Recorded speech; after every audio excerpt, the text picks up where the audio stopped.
माटी के ई बनल मूर्तिया देखे सारा दुनिया, कहाँ बाड़ू रे मालिया।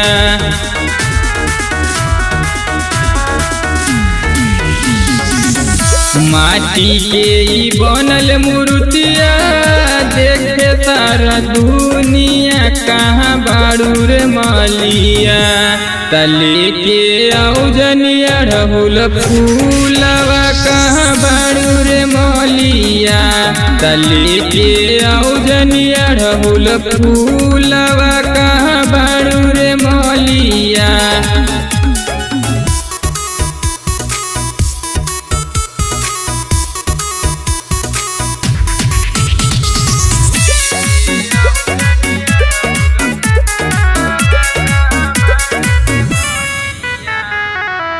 जाई के फुलवारिया से फुलवा ले आई हरे, ओकरे से मालावा बनई हारे।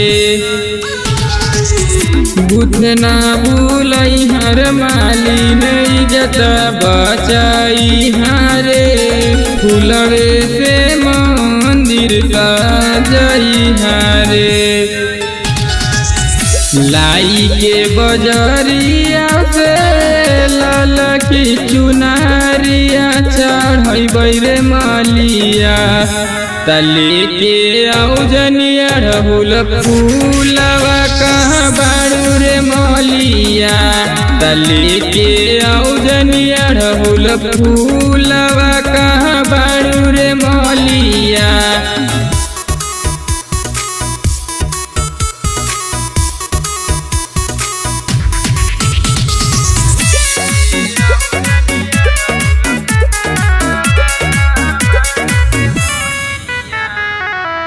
गाई के गोबर से अंगना लिपवाई हारे, अहिर घर से दूधवा ले आई हारे।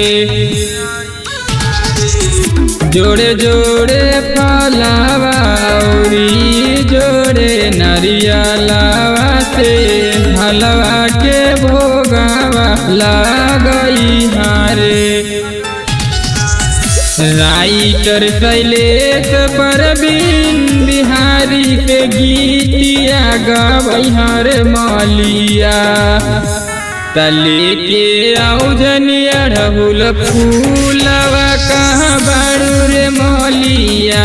तले के औजनिया ढहुल फूलवा, कहाँ बाड़ू रे मालिया। Recording studio पखरी वार्मा।